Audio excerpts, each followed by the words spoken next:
Assalamualaikum warahmatullahi wabarakatuh. Perkenalkan, nama saya Ferdian Sarudin, MPM 2001011041, prodi PAI kelas E. Di sini saya akan mempresentasikan hasil tugas saya yang berjudul menganalisis kalimat dalam bahasa Indonesia, mata kuliah Bahasa Indonesia, dengan dosen pengampu Bapak Andri Tiono Kurniawan, MPD SPDI.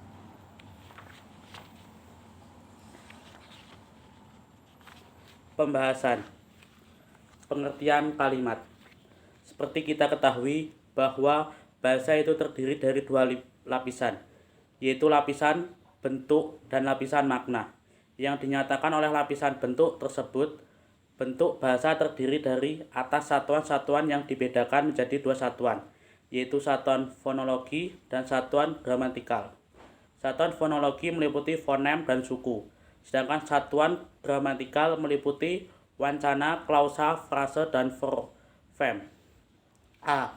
Analisis kalimat berdasarkan fungsi. Tiap kata atau frase dalam kalimat mempunyai fungsi yang mengaitkannya dengan frase lain yang ada di dalamnya.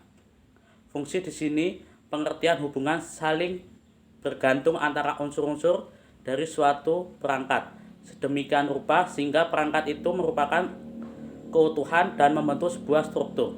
Kadang-kadang sebuah kalimat terdiri atas sebuah subjek dan predikat, sebuah predikat, objek, dan subjek predikat keterangan, subjek predikat pelengkap, subjek predikat objek dan keterangan, atau predikat pelengkap dan keterangan. Ciri-ciri subjek. Yang dimaksud dengan subjek adalah sesuatu yang dianggap berdiri sendiri dan yang diberikan sesuatu. Contohnya, mereka bergembira, rumah itu bagus sekali. Oleh karena itu, subjek itu merupakan sesuatu yang terdiri sendiri. Maka sudah semestinya terbentuk dari kata benda, seperti kata, mereka, dan rumah. Pada contoh di atas, berdasarkan uraian di atas, dapat kita ketahui ciri-ciri dari sebuah subjek. 1. Tentangnya diberitahukan sesuatu. 2. Dibentuk dengan kata benda atau sesuatu yang dibendakan. 3. Dapat bertanya dengan kata tanya, apa atau siapa di hadapan predikat. Ciri-ciri predikat.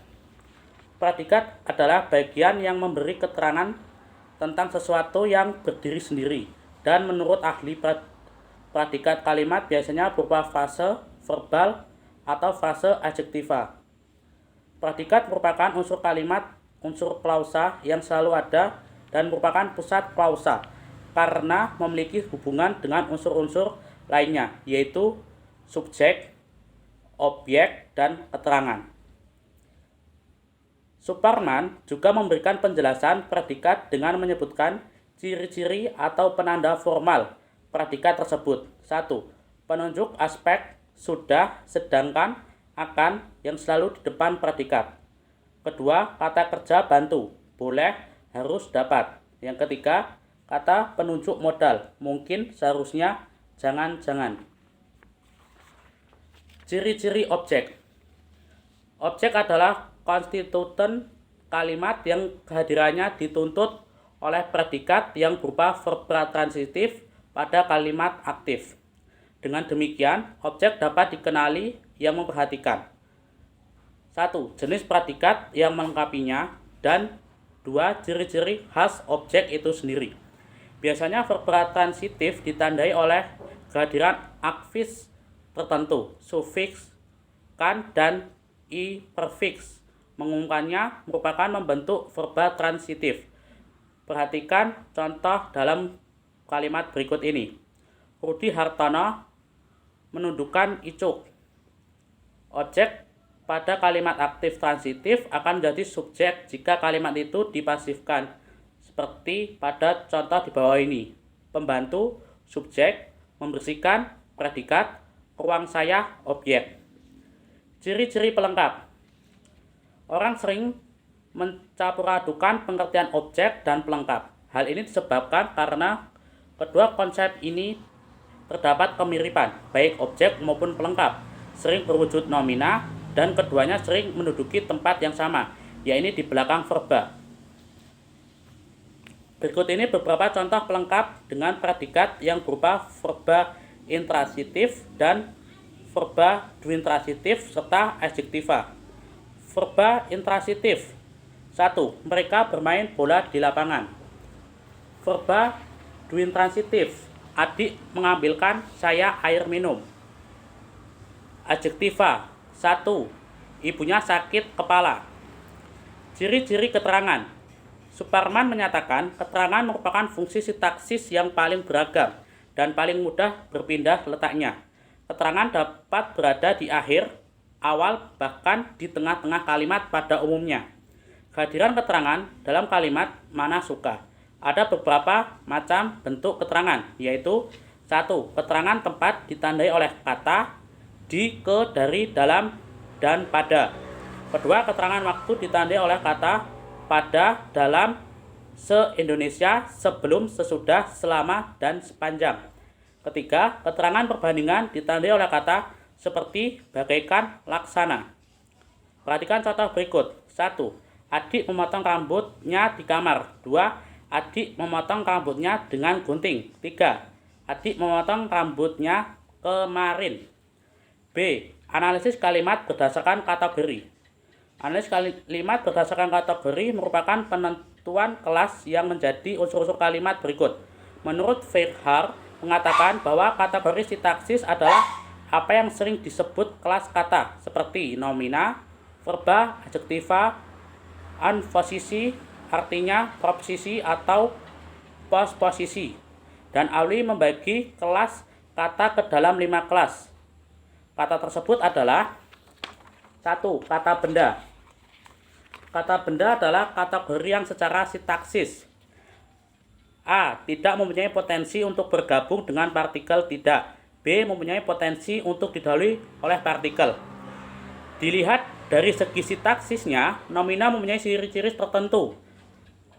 A. Dalam kalimat yang predikatnya verba, nomina kecenderungan menduduki fungsi subjek, objek, atau pelengkap. Dapat dilihat oleh karena itu dapat didahului oleh kata bilangan.